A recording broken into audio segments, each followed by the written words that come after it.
Bonjour à toutes et bonjour à tous. Bienvenue à nouveau webinaire MIF qui aujourd'hui va être consacré à la bonne compréhension de la gestion sous mandat en assurance vie. Je suis Patrick Sellery, directeur développement de la MIF, et l'objectif de cet échange, c'est de vous informer pendant environ 30 à 40 minutes des mécanismes de manière générale de la gestion sous mandat, mais aussi de rentrer dans les spécificités de la gestion sous mandat telle qu'elle est déployée au sein des contrats d'assurance vie de la MIF. Pour ce faire, je suis accompagné de Guimel Lano, directrice analyse et sélection OPC chez OFI Invest Asset Management. Bonjour Guimel. Bonjour. Et de Michael Fay, directeur des gestions diversifiées, toujours chez OFI Invest Asset Management, et que vous connaissez sans doute déjà si vous suivez nos différents Zooms trimestriels gestion sous mandat. Bonjour Michael. Bonjour Patrick. Alors peut-être avant de commencer, quelques informations quant à l'organisation de cet échange. Vous allez pouvoir poser toutes vos questions, toutes les questions que vous souhaitez poser par chat. Et donc nous avons une équipe de conseillers MIF qui est en capacité et qui a pour objectif d'y répondre en direct. Et puis à la fin de ce webinaire, nous allons consacrer un temps particulier pour répondre à une sélection de questions que vous nous aurez posées. Donc, n'hésitez pas à pousser vers nous le plus de questions possible, l'objectif étant, bien entendu, de rendre cet échange le plus interactif. Alors, je vois que vous êtes déjà nombreux derrière votre écran, et donc je vous propose de commencer ce webinaire. Alors, le point de départ qui va nous conduire à la gestion sous mandat, c'est la nécessaire diversification qui doit désormais prendre place au sein d'un contrat d'assurance vie. Si on revient aux prémices de l'assurance vie à ce début, qu'est-ce que c'était ? C'était le fonds en euros, et c'est pour ça qu'on parlait à l'époque de contrat monosupport, uniquement le fonds en euros, qui remplissait un double objectif, tout à la fois de sécurité et de performance. Et puis, au fil des années, on est progressivement passé de cette logique monosupport à une logique multisupport, avec des contrats qui désormais s'articulent, certes toujours autour du fonds en euros, qui est l'élément essentiel de votre contrat d'assurance vie, ne serait-ce que par la sécurité qu'il procure aux sommes qui sont investies dessus, et puis à côté d'une poche de diversification composée d'unités de compte non garanties en capital, qui, elles, vont servir de moteur de performance à votre contrat. Alors, vous comprenez bien que toute la problématique va être, pour chaque épargnant, de définir la juste répartition entre la poche en unité de compte, cette poche de diversification, et le fonds en euros. Pour y parvenir, nous avons un outil qui s'appelle le profil épargnant. Alors, le profil épargnant, qu'est-ce que c'est ? Le profil épargnant, en premier lieu, c'est une obligation qu'a l'assureur vis-à-vis de vous, à la fois à la souscription, mais aussi en cours de vie du contrat, dans le cadre de son devoir de conseil. Et en définitive, cette définition de profil d'épargnant repose sur une série de questions qui vont vous être posées et qui s'articulent autour de 3 grands thèmes. En premier lieu, vos objectifs que vous poursuivez. En second lieu, votre sensibilité au risque. Et troisième point, votre connaissance et votre expertise financière. Votre horizon de placement, donc dans vos objectifs, c'est d'abord connaître votre horizon de placement. Votre horizon de placement, est-ce que vous partez sur un investissement moyen ou un investissement long terme ? L'objectif que vous poursuivez dans le cadre de cet investissement, est-ce que vous souhaitez simplement disposer d'un complément de revenu ? Est-ce que vous épargnez en vue de votre retraite ? Est-ce que vous épargnez dans le cadre d'une transmission ? Tous ces éléments sont à prendre en considération. Et puis, votre structure familiale, bien évidemment, la situation n'est pas la même si vous êtes célibataire et que vous épargnez donc simplement pour vous, que si vous trouvez avec la charge d'une famille de 6 personnes. Et puis, pour finir, votre capacité d'épargne. Le deuxième point, on l'a évoqué, c'est votre sensibilité au risque. On va d'abord essayer d'estimer votre patrimoine, votre historique de pertes éventuelles que vous avez pu connaître par le passé, et puis essayer d'estimer aussi, vous interroger sur ce qui, pour vous, est un niveau de risque, est un niveau de perte qui est acceptable. Enfin, vos connaissances et votre expérience financière, c'est tout à la fois votre niveau de connaissance en matière financière. Est-ce que vous connaissez le mode de fonctionnement du livret A? Est-ce que vous connaissez le mode de fonctionnement d'une assurance vie monosupport? Est-ce que vous connaissez le mode de fonctionnement d'une assurance vie multisupport? Est-ce que vous connaissez le mode de fonctionnement d'un compte titre? Ça, c'est le premier niveau. Et le premier niveau, vous pouvez connaître, mais on connaît encore mieux si on détient. Donc, est-ce que vous détenez ce type d'investissement? Et puis, dernier point, le plus important, sur cet ensemble d'investissements que vous déclarez détenir, quel est votre niveau d'autonomie? Alors, tous ces éléments vont permettre, en définitive, dans le cas du profil d'épargnant, de cette définition de déterminer une notation qui va donc définir ce fameux profil d'épargnant. Ce profil d'épargnant qui est traditionnellement au nombre de 4, qui vont, en général, chez l'assureur, on va retrouver des profils prudents, équilibrés, dynamiques, offensifs. Chacun de ces profils correspondant donc à une répartition, à une exposition entre la poche sécurisée, donc constituée du seul fonds en euros, et la poche de diversification. À titre d'exemple, la poche sécurité, c'est 70%. Là, ce sont les répartitions telles qu'elles sont pratiquées dans l'exercice du devoir de conseil à la MIF. La poche prudente, c'est 70% de fonds en euros et une allocation diversifiée pour 30%. La poche équilibrée, là, comme son nom l'indique, on est sur du 50-50 entre la poche euro et la poche diversifiée. Et la poche dynamique, on est sur du 30% euros, 70% diversification. Et pour la poche offensive, 10%, 90%. Pour la poche diversification. Et à chacun de ces profils correspond bien évidemment, c'est des parties qui sont exposées dans le slide que vous voyez, un comportement d'épargne bien spécifique de l'épargnant en matière d'objectifs d'investissement et d'aversion au risque. Donc l'exercice est fait, vous disposez donc désormais de votre profil d'épargnant, et donc de cette répartition entre le fonds en euros et la poche de diversification. Mais l'exercice ne s'arrête pas là, puisque vous allez vous trouver confronté à un nouveau choix, une nouvelle alternative sur les modalités de gestion de cette fameuse poche de diversification et par extension donc de votre contrat d'assurance vie.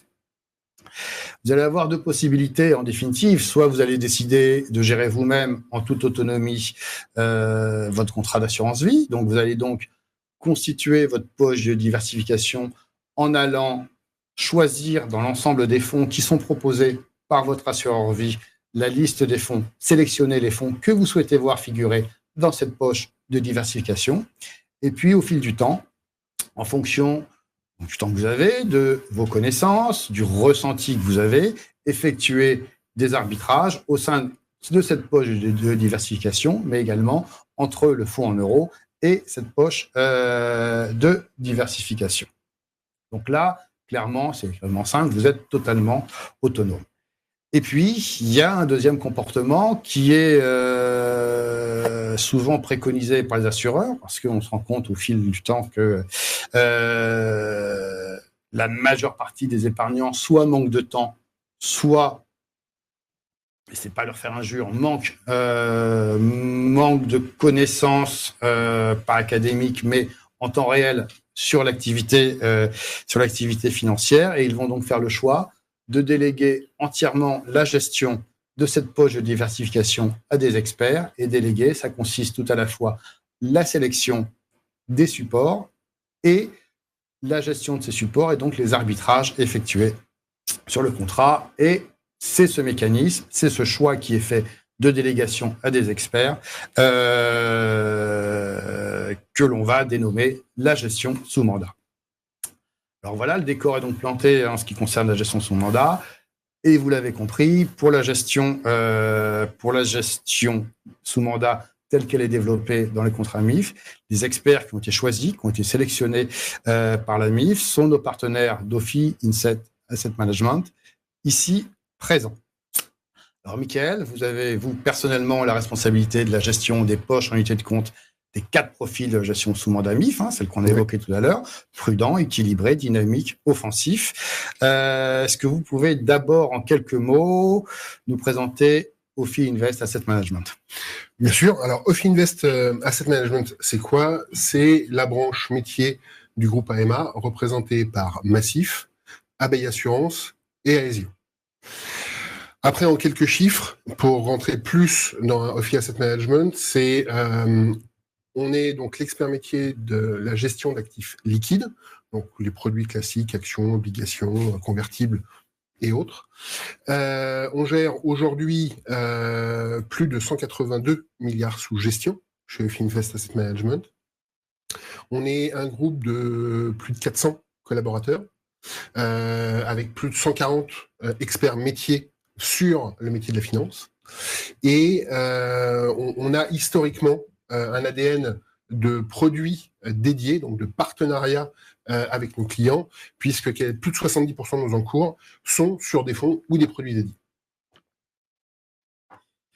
Alors, autour de cette table, vous êtes vous, Michael, on l'a vu, en charge de la gestion, et vous, Guimel, en charge de la sélection des fonds qui donc vont rentrer dans l'allocation de cette poche de diversification.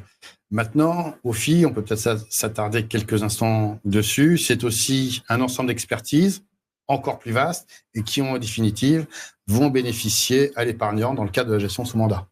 Tout à fait. Le travail de gestion sous mandat, c'est pas une personne, c'est pas une équipe, c'est réellement un écosystème en fait d'équipes et on est réellement sur un process équivalent que le client final soit un institutionnel ou un partenaire comme la MIF pour sa clientèle privée. Donc on est réellement sur la même logique et ça implique les mêmes équipes. C'est ça qui est aussi important. En termes d'équipe, on pourra citer bien évidemment la recherche, donc avec Guimel en particulier sur la sélection MPC, ou la recherche macroéconomique pour comprendre le contexte financier dans lequel on se trouve actuellement pour prendre nos décisions de la manière la plus adéquate possible. Il y a toutes les équipes de risque, bien évidemment, que ce soit le risque financier, le risque de conformité, le risque bien évidemment de limites, puisque comme on l'a vu tout à l'heure, il y a certaines limites dans chaque contrat et il faut pouvoir s'assurer de les respecter à chaque instant. Et bien évidemment, autre partenaire de choix, vous, la direction des investissements, puisque bien évidemment, l'assureur reste maître en sa demeure et a la possibilité à chaque instant, à un moment, de refuser le conseil ou de poser un moment de nouvelles limites. Merci Michael. Alors, rentrons maintenant un peu plus avant dans le sujet. Pour vous, est-ce que vous pouvez nous présenter, nous détailler quels sont les grands principes de construction d'une gestion sous mandat efficiente et autrement dit, concrètement, quelles règles doivent guider à la construction de ce qu'on appelle la buy list? On reviendra bien évidemment sur ce terme par la suite. Alors, je vais essayer de synthétiser les étapes parce qu'il y en a réellement plusieurs, comme je disais, qui rentrent aussi bien sur quelle que soit la typologie de client. D'abord, et c'est là où on voit que c'est réellement le chapeau, c'est d'abord comprendre le contexte, macroéconomique dans lequel on se trouve aujourd'hui. Donc ça, c'est ce qui va déterminer les grandes idées d'investissement, nos convictions pour la période 3-6 mois à venir. Ensuite, il va y avoir des comités qui vont être à l'intérieur de l'équipe, qui vont se faire généralement sur un pas mensuel, bien évidemment au-delà de la communication quotidienne qu'on peut avoir, et qui vont adapter ces convictions sur un contexte de marché plus court terme. Parce que bien évidemment, je donne un exemple, si on est très très positif sur les actions, on va dire avec un objectif de 10% et qu'on est au bout d'un mois, on a déjà fait 8 ou 9, on va peut-être pas tout simplement être acheteur d'actions pour les 2 mois restants. Donc, il faut adapter. Et après, on va rentrer en fait en partenariat et on travaille avec Guimel sur la sélection des supports, puisque quand on décide par exemple d'investir sur les actions américaines de type croissance, ça va être de choisir quel support on va choisir. Donc, quel est le meilleur gérant en ce moment en fonction des conditions de marché, qui peut être le plus à même de générer de la valeur, et est-ce que ça rentre totalement en cohérence avec le reste des investissements? Et là, c'est tout le travail en fait qu'on fait avec Guimel sur la création de la buy list pour que ça soit durable dans le temps et que ça réponde aux besoins justement de ces différentes conditions de marché.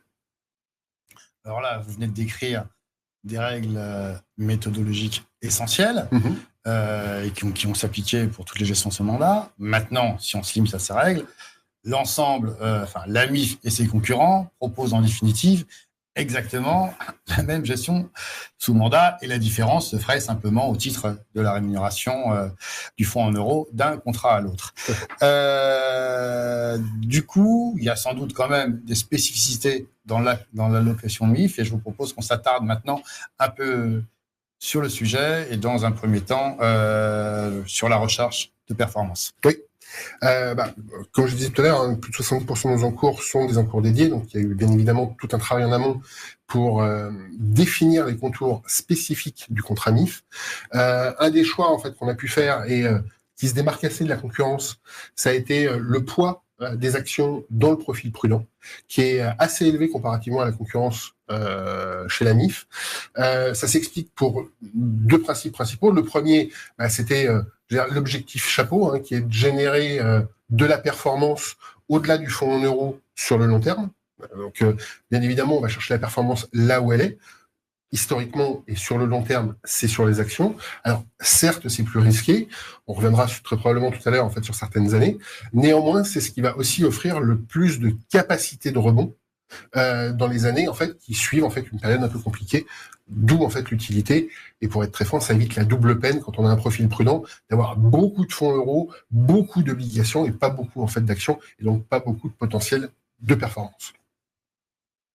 Après, le deuxième objectif, bien évidemment, c'est la hiérarchie des performances, parce qu'on pourrait dire que, en fin de compte, s'il y a beaucoup d'actions dans les profils prudents, quid des profils équilibre, dynamiques et offensifs, la construction, en fait, va essayer de garder la hiérarchie des performances, donc quelque part la hiérarchie des risques, puisque l'un ne va pas sans l'autre, et c'est ce qui a permis, en fait, de construire, sur une vision de long terme, et on le verra tout à l'heure, quelque chose qui s'assoit à travers la durée, qui permet, en fin de compte, que le risque soit progressif en fonction du profil, et donc que aussi, ça se voit naturellement dans le rendement, qu'un profil dynamique, dans une année en fait très porteuse, aura naturellement plus de performance qu'un profil prudent.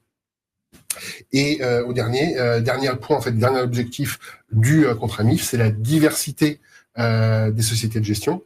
Le but étant d'aller chercher les expertises les plus pertinentes là où elles sont. Certes, on est une société de gestion très générique, très transverse, beaucoup d'expertise. Maintenant, il y a des sociétés de gestion en fait qui sont très spécialisées sur des points particuliers. Ce serait dommage en fait de se priver de ces sources d'alpha. Merci Michael. Alors, l'autre spécificité que l'on peut évoquer, je pense, et là, je me tourne vers vous, Guimel, c'est sans aucun doute également l'approche ESG qui drive l'ensemble de la sélection. Mais peut-être avant de rentrer dans le spécifique MIF, avoir une approche plus pédagogique, plus générale, et est-ce que vous pouvez nous expliquer ce qu'est l'ESG et plus précisément ce qui se cache derrière ces trois lettres E, S et G? Oui, bien sûr. Alors, ESG, c'est l'acronyme qui est utilisé pour faire référence aux critères E pour environnement, S pour social et G pour gouvernance. Et plus concrètement, c'est d'analyser la manière dont les gérants que nous allons sélectionner et qui vont être par la suite utilisés dans l'allocation de MAC prennent en compte ces critères-là dans leur gestion. Il y a différentes approches qui sont utilisées et on ira peut-être un peu plus dans les détails un peu plus tard. Mais concrètement, c'est ça, analyser comment ces critères-là sont utilisés, sont mis en place, sont analysés par les gérants que nous sélectionnons. D'accord. Alors, question un peu béotienne et volontairement polémique. Alors, bien évidemment, la démarche ESG, c'est forcément vertueux. Maintenant, est-ce que l'épargnant s'y retrouve sur le seul critère de recherche de performance pour son contrat d'assurance vie? Alors, notre objectif, et quand je dis notre objectif, c'est l'objectif de l'équipe analyse et sélection. C'est une équipe de 7 personnes au sein de Ophi Invest. L'objectif est double. C'est d'identifier les stratégies qui sont d'une part performantes et d'une autre part qui répondent aussi aux exigences que l'on a en matière des critères extra-financiers. Et quand on dit extra-financier, on fait référence à le ESG dont on a fait mention auparavant. Donc, on va identifier, notre mission, c'est d'identifier les gérants qui sont dans la capacité de générer de la performance tout en prenant en compte des critères. Après, les approches sont multiples. Dans la prise en compte des critères ESG, on peut avoir des gestionnaires qui vont exclure certains secteurs dits controversés, Il y a d'autres qui vont avoir plus une approche où ils vont prendre en compte les 3 critères pour faire une notation des titres dans lesquels ils vont investir et ils vont exclure les entreprises les plus mal notées. Selon l'approche qui est utilisée, selon la thématique aussi du fonds, il peut y avoir un impact sur la performance. À titre d'exemple, si on va sélectionner une stratégie qui va exclure, par exemple, les secteurs pétroliers, puisque demandé par le client, parce qu'il y a une sensibilité de l'épargnant sur ces critères-là, il faut prendre en compte que lors de certaines années, lorsque le secteur pétrolier ou du gaz va driver la performance du marché, il peut y avoir un impact sur la performance. Donc, c'est quelque chose qu'il faut prendre en compte. Néanmoins, encore une fois, l'objectif de l'équipe est double, aller chercher les stratégies performantes et qui ont des process de qualité en matière de ESG. D'accord. Donc ça, c'est votre méthodologie de gestion. Si on est donc rentré dans le moteur de ce qu'est la gestion sous mandat MIF avec ce critère ESG. Une question, on a donc décrit comment vont être sélectionnés sur le critère ESG les différents fonds qui vont rentrer dans la poche allocative. Cette sélection, la sélection a été faite, est-ce qu'elle est figée dans le temps, et sinon, est-ce qu'on peut un peu parler des critères qui font que la présence d'un ou plusieurs fonds au sein de cette allocation n'est pas forcément pérenne? Oui, bien sûr. Donc, il y a d'abord le travail d'analyse des stratégies. Une fois qu'on va identifier une stratégie qui nous paraît pertinente pour l'allocation des MAIC, et l'analyse, elle va se faire au niveau de la société et au niveau du fonds. Avec un ensemble de critères qui vont être analysés par l'équipe, pour identifier ce qui nous paraît une société de qualité, une équipe expérimentée et en capacité de générer de la valeur. Mais une fois que c'est déjà dans la buy list, il y aura un suivi qui est fait par les analystes. Donc, c'est pas parce qu'une stratégie rentre dans la liste d'achat que le travail est fini. Il y a un travail qui est constant de rencontre avec les équipes de gestion, d'analyse d'un ensemble de documentation qui nous est fournie. Dès l'analyse également des performances. Pour cela, donc, toutes les semaines, on va suivre l'ensemble des performances et des métriques des risques des différentes stratégies. Au niveau de la société aussi, on va suivre les éventuelles l'actualité, les controverses qu'il peut y avoir.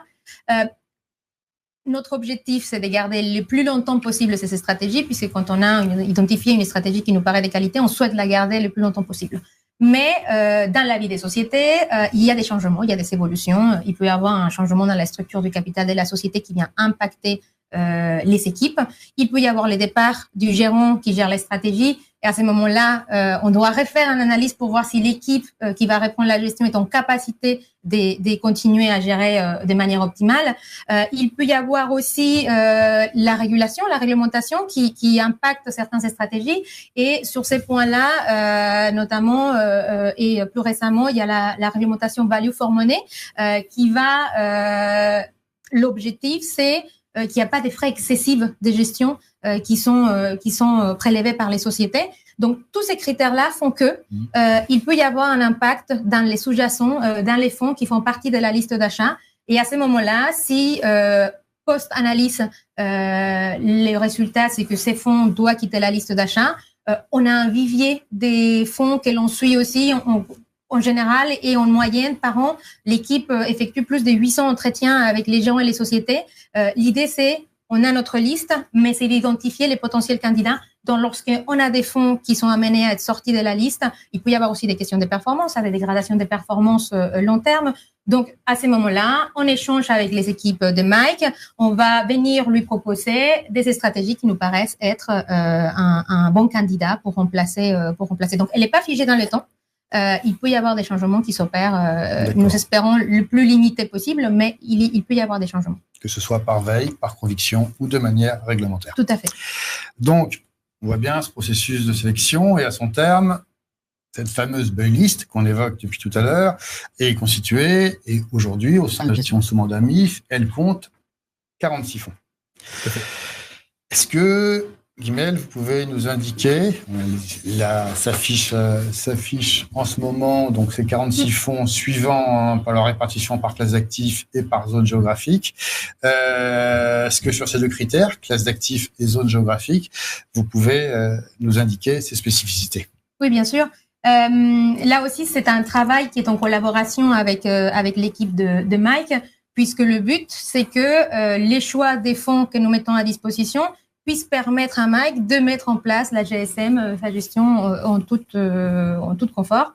Et donc, globalement, aujourd'hui, on voit dans la répartition qui est globalement composée des fonds actions et taux. Alors, quand on dit actions, là aussi, il y a une diversité de ces stratégies qui sont faites. Par exemple, on va avoir des actions large cap européennes.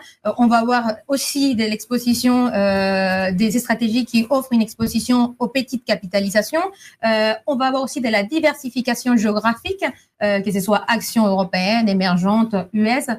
Le but encore, c'est de proposer à Mike les supports qui vont lui permettre de mettre en place son allocation. Donc, on essaye de diversifier de manière, on trouve de manière prépondérante les actions et les obligations européennes, mais on va proposer aussi un choix sur d'autres classes d'actifs diversifiants, sur des convertibles ou sur des zones géographiques qui nous paraissent intéressantes comme les actions japonaises ou sur des zones géographiques un peu plus spécifiques. Ça sera un échange avec la gestion pour savoir ce qui est nécessaire, ce qui est demandé.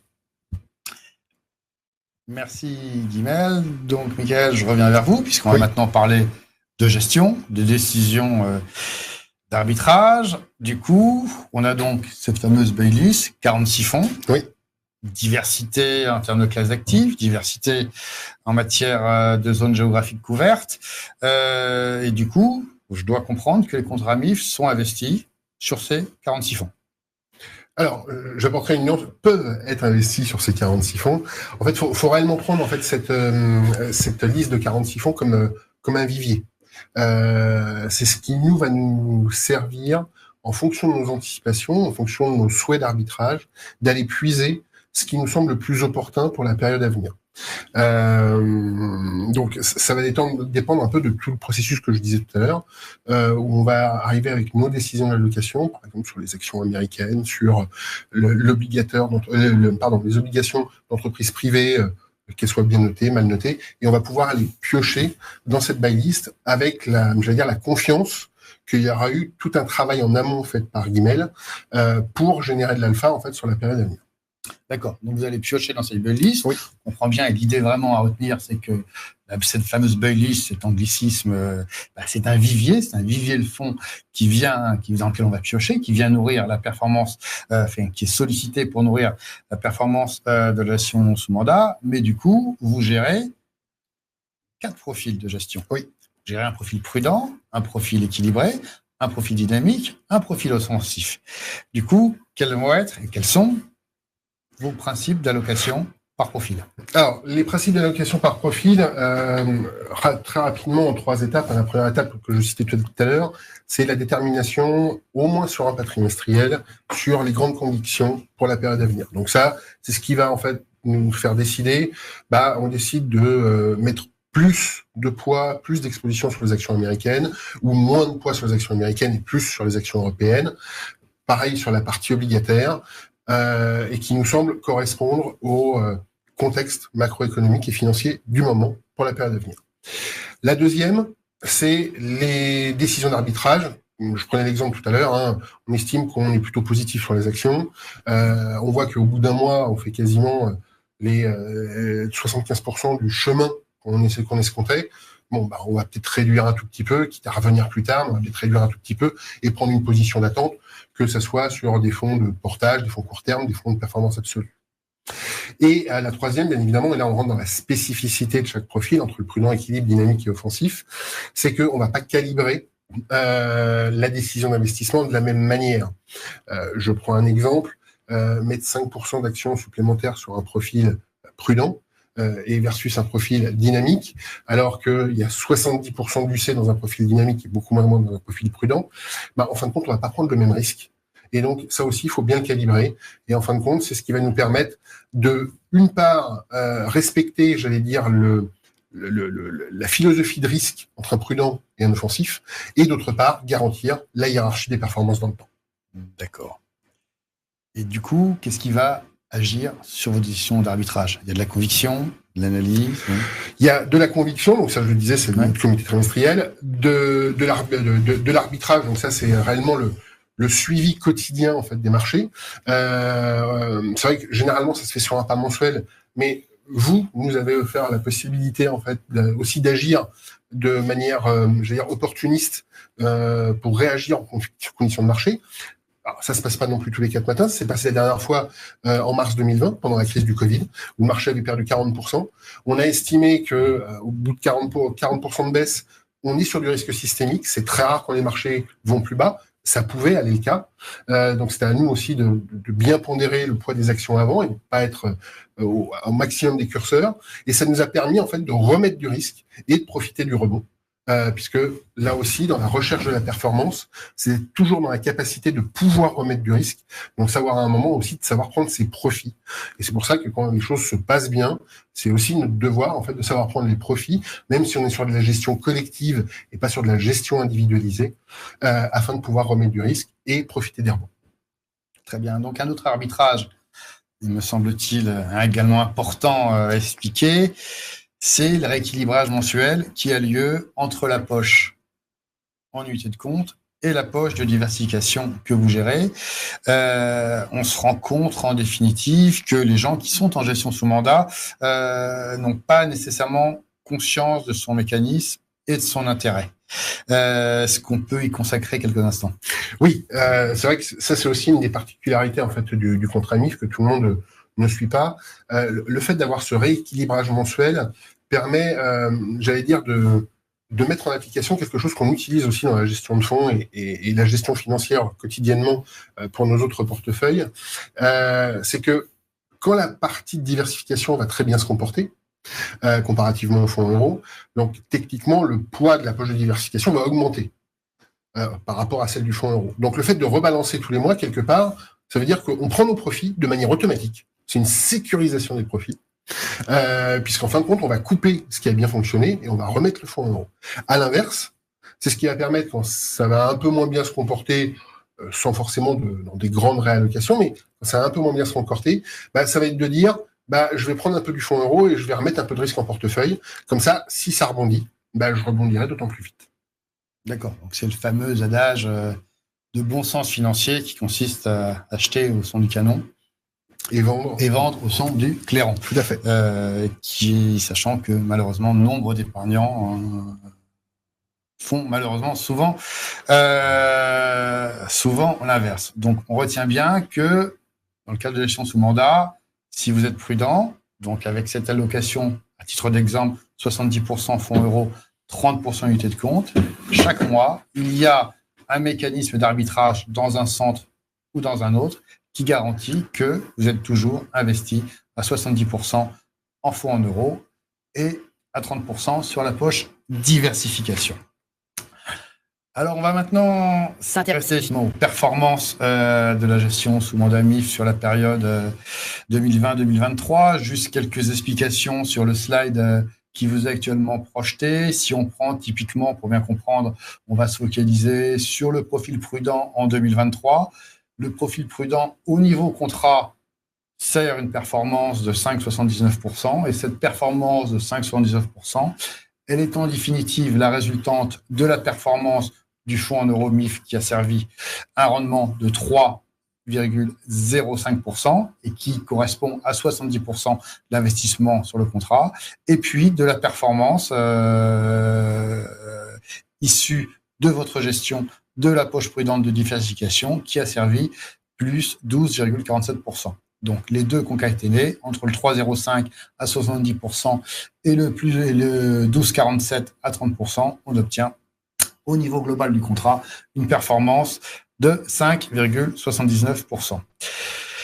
Du coup, est-ce qu'on peut faire, puisqu'on présente l'évolution de 2020 à 2023, est-ce qu'on peut faire un rapide retour en arrière sur les contextes et les décisions qui ont conduit aux performances que nous présentons ici? Oui, bien sûr. Donc, en 2020, en fait, ce qu'il faut retenir, c'est bien évidemment l'année du Covid. Et j'en parlais tout à l'heure. Un des points clés, ça a été de démarrer l'année relativement, j'allais dire, neutre sur les actions parce qu'on estimait que l'année 2019 avait été bonne et il fallait pouvoir remettre du risque, donc on avait pris un peu nos profits. Ce qui a été plutôt positif, puisqu'en fin de compte, dans la crise, on avait moins d'actions que fin d'année 2019, et ça nous a permis en fait d'en remettre. Et c'est ce qui nous permet en fait d'afficher des résultats quasiment de plus de 10%, alors que en fin de compte, les actions européennes font 0 sur l'année durant l'année 2020. Sur l'année 2021, on est dans le prolongement de l'année 2020, donc les années se comportent bien, on est plutôt long, donc on est plutôt en fait exposé aux actifs risqués, donc de type obligataire, de type action, pardon, de type obligataire, de type haut rendement. Sur l'année 2022, année très particulière, très singulière, puisque c'est l'année en fait où les banques centrales, pour combattre l'inflation, augmentent leur taux d'intérêt. Et donc là, de facto, puisque les taux augmentent, le prix des obligations baisse. Comme les taux augmentent, le marché n'aime pas beaucoup ça, le marché action, et en plus il y avait beaucoup d'incertitudes, donc le marché des actions baisse. Et en fin de compte, il n'y a plus aucune classe d'actifs refuge. Et j'allais dire que, et ça se voit un peu en fait là aussi, qu'on fasse un mix entre actions et obligations, ou même si on avait décidé en fait de couper les actions pour mettre des obligations, en fin de compte, on aurait fait à peu près la même performance. Et ça se voit à peu près sur l'année 2022. Après une année comme 2022, et c'est tout l'intérêt en fait du contrat MIF, on en a parlé tout à l'heure, c'est la capacité en fait de rebondir. Et donc c'est vrai que le fait d'avoir plutôt en fait un biais action a permis, typiquement au profil prudent, on le voit et vous en avez parlé tout à l'heure, de faire en fait plus de 12% en fait sur l'année 2023, puisqu'on a pu reprendre du risque et on a pu rebondir plus vite que si on avait été sur un profil très obligataire où il aurait fallu attendre plusieurs semestres voire années en fait pour recréer la surperformance. Très bien. Donc du coup, je pense que ce qui illustre bien également ce slide, c'est que la double promesse, tout à la fois d'une surperformance du fonds en euros grâce à la gestion sous mandat, mais également la promesse d'une hiérarchie de performance entre du prudent à l'équilibré, au dynamique, à l'offensif, cette double promesse, hormis l'annus horribili 2022 que vous évoquiez, où là, clairement, il y a pas de possibilité d'arbitrer entre un positionnement action, un positionnement obligataire. Hormis cette année-là, cette double promesse a systématiquement été tenue. Du coup, si on se projette un tout petit peu sur ce premier semestre 2024, puisque nous sommes début juillet, donc nous avons donc connaissance des performances des poches diversifiées, et uniquement des poches diversifiées, là, puisque bien évidemment, on ne connaît pas encore la rémunération du fonds euro au titre de 2024. Elle sera communiquée décidée en début d'année prochaine. Donc, si on affiche les performances des différentes poches allocatives, du profil prudent à plus 4,12, à l'offensif à plus 6,92, quel enseignement on peut en tirer à ce stade et quelles perspectives pour le semestre à venir? Alors, ce qu'on pourra retenir du premier semestre, bien évidemment, on reste toujours sur des questions, d'inflation, du contexte, j'allais dire, macroéconomique. Est-ce que les États-Unis vont... c'était en début d'année, allaient rentrer en récession. Est-ce qu'ils allaient faire un atterrissage en douceur? Est-ce que la croissance allait être maintenue? Et donc, naturellement, est-ce que les banques centrales allaient commencer à baisser leurs taux? Bonne nouvelle, la Banque centrale européenne a commencé au mois de juin à baisser ses taux. Donc ça, c'était plutôt un point positif. C'était très attendu par les marchés. Christine Lagarde avait énormément balisé en fait le chemin. Maintenant, reste la Banque fédérale américaine et tout le monde est penché en fait sur ce cas-là. Est-ce qu'elle va baisser ses taux cette année? On estime, nous, OFI, qu'il y aura entre 1 et 2 baisses de taux d'ici la fin de l'année. Pour vous donner un ordre d'idée, et c'est pour ça que le premier trimestre a été très porteur sur les actions, le marché anticipait 8 baisses de taux sur l'année. Très très optimiste. Bon, évidemment, ça s'est un peu étiolé dans le temps, puisque maintenant le marché est à peu près, en fait, comme nous, a une estimation de 2 baisses de taux d'ici la fin de l'année. Donc, on a quand même profité de la bonne performance des actions.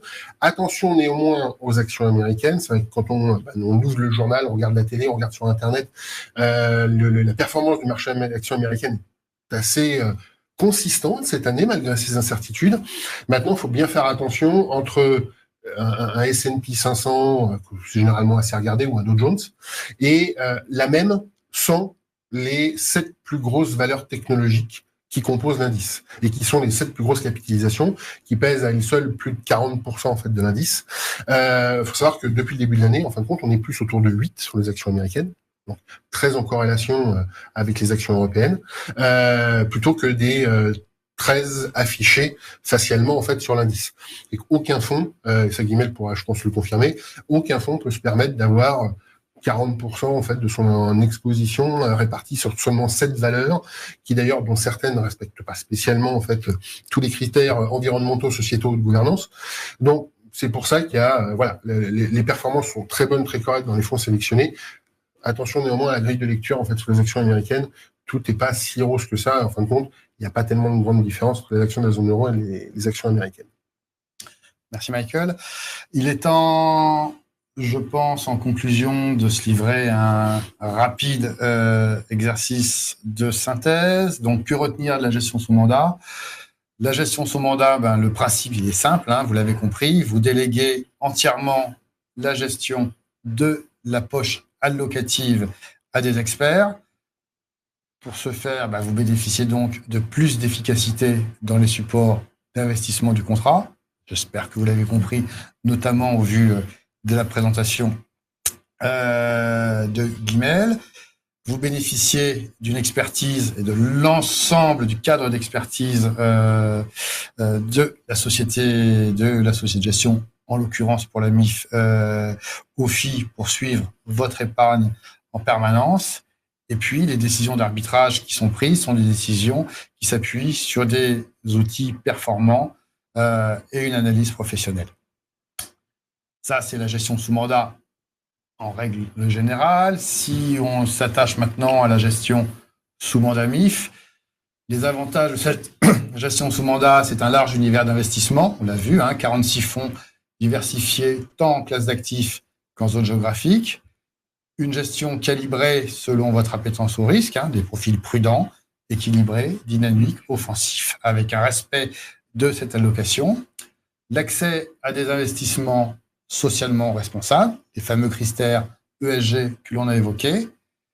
Une performance reconnue, tant historiquement, c'était l'un des marqueurs forts depuis longtemps, très longtemps, de la MIF quant à la performance de son fonds en euros, que dans la capacité démontrée qu'a OFI de générer de la performance sur les poches allocatives.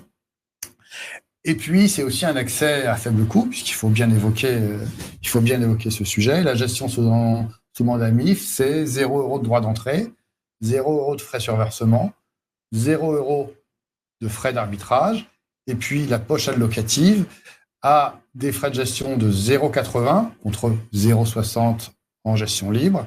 Et donc, ce coût de 0,2 pour le bénéfice de l'ensemble de l'expertise OFI, et ce coût global donc de 0,80 rend la gestion sous mandat MIF particulièrement compétitive sur le marché. Cette gestion sous mandat MIF, vous allez pouvoir la trouver dans les 3 principaux contrats MIF, le compte épargne libre avenir multisupport, qui est le contrat vedette de la MIF. Elle est également développée sur le produit que nous avons monté à destination des enfants, qui s'appelle MIF épargne enfant. Et enfin, au sein de notre plan d'épargne retraite, MIF PR retraite, vous retrouvez également cette gestion sous mandat que nous vous avons présentée. On va maintenant consacrer cette fin de conférence à répondre à une sélection de questions que vous nous avez poussées par chat.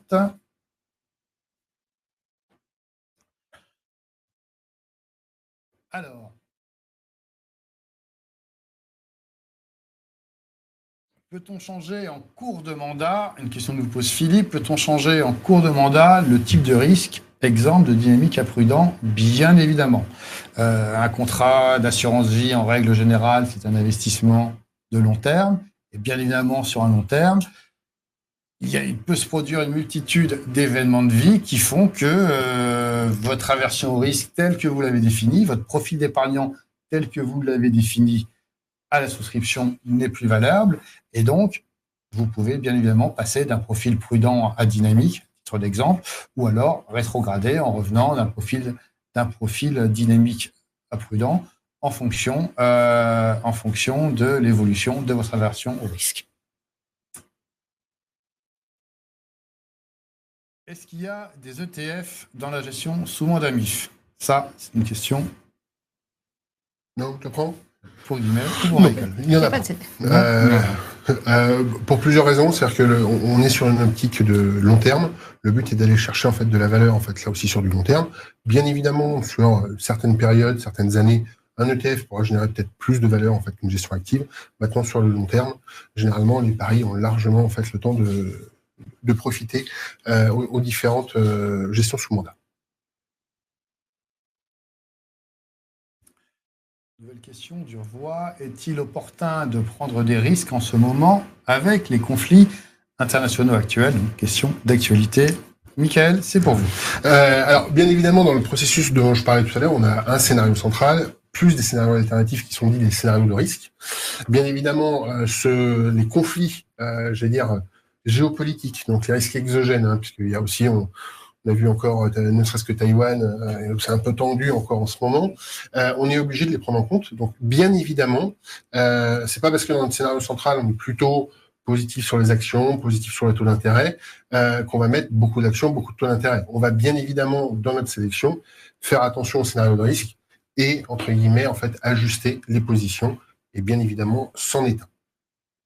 Même si le marché n'a pas l'air beaucoup de s'en empresser aujourd'hui, de le prendre en compte.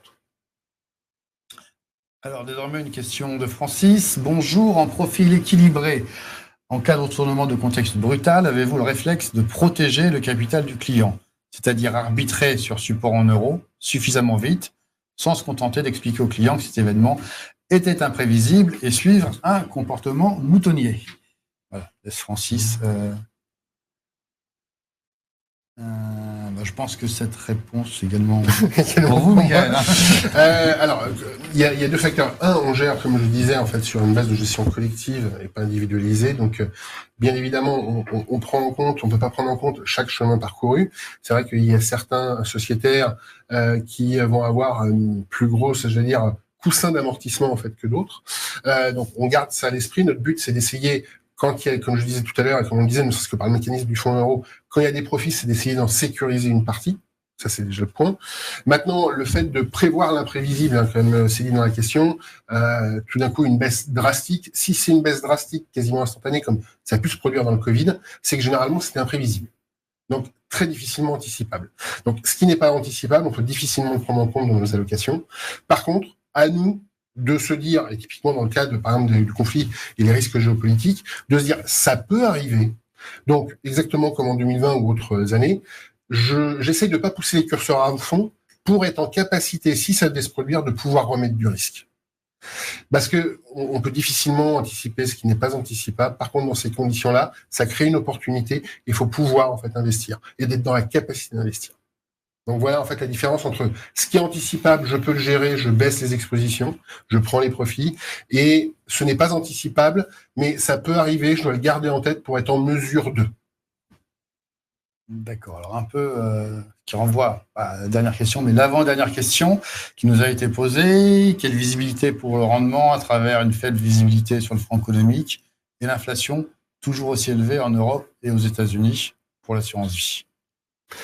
Alors, quel objectif, quel objectif de rendement? Oui, tout à fait. Alors, dans l'objectif classique de la GSM, on va dire supérieur au fonds en euros. Ça, on va essayer de tenir le premier objectif. Le deuxième, c'est que dans le cadre de notre scénario central, on estime, en tout cas sur les actions, un potentiel entre 5 et 7% d'ici la fin de l'année, même si dernièrement, en fait, les actions américaines ont déjà entamé une partie en fait de ce potentiel. Néanmoins, on voit que les performances résiduelles sur les obligations est pas si loin que ça, et donc un bon équilibrage entre actions et obligations nous semble totalement opportun pour la période à venir. Une question, mais là qui en l'occurrence est pour moi, question de Thierry, est-ce que l'on peut gérer une poche en gestion libre à côté d'une poche en gestion sous mandat dans le même contrat MIF? Alors la réponse va être très simple, comme chez beaucoup de contrats de la place actuellement, non, mais c'est pas une réponse lapidaire puisque c'est actuellement à l'étude et c'est un projet, voilà, c'est plus qu'un projet dans notre esprit d'arriver effectivement à concilier au sein d'un même contrat d'assurance vie une poche en gestion sous mandat où vous bénéficiez de l'avis et de l'expertise de professionnels, et d'une poche en gestion libre où vous gérez donc votre contrat sur cette poche-là à votre guise. Voilà, donc il est maintenant